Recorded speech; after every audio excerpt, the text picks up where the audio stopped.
So we're going to look at the formula for kinetic energy. We introduced this idea back when we talked about the various types of energy, but basically an everyday phrase would be movement energy. And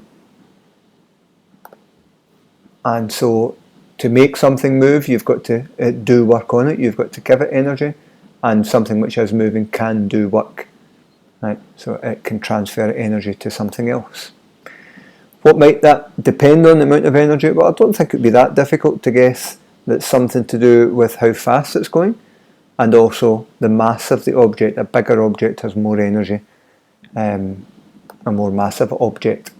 So these things are probably fairly obvious, but from that we can derive a formula. Now you're not going to be expected to derive it, but it's just so it doesn't appear out of thin air. In theory it is based on work that you've already done, but I think it's fairly complicated. Work done is force times distance.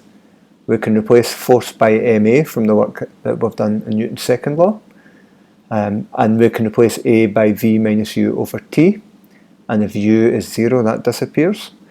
And for the distance, well, when something's accelerating, to get the distance we need to look at area under graph. So they've drawn a wee graph for us over this side, and it would be half the base times the height.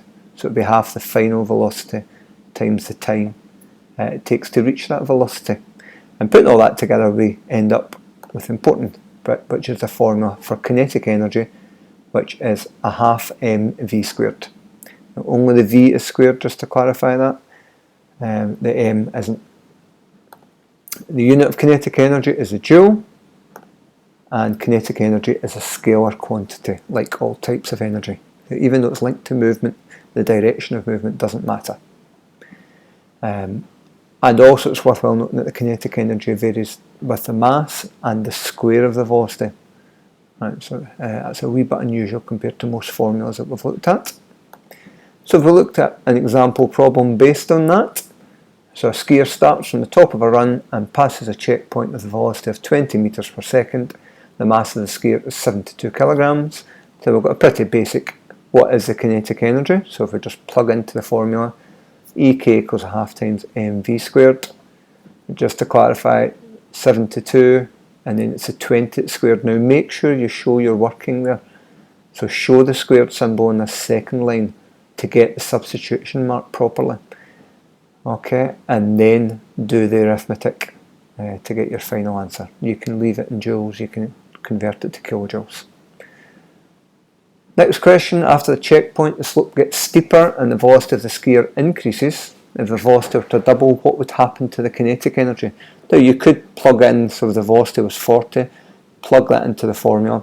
But basically if the velocity is twice as big, then when you square that, the 2 becomes 2 squared, it becomes 4.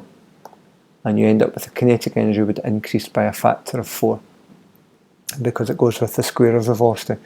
Now that's really important in things like road safety, because it means, if you double your speed, you have 4 times the energy. It's going to be basically 4 times as difficult to stop a vehicle. So that's why we have speed limits for safety of cars. And then quick, is kinetic energy vector or scalar? We defined it to be a scalar quantity.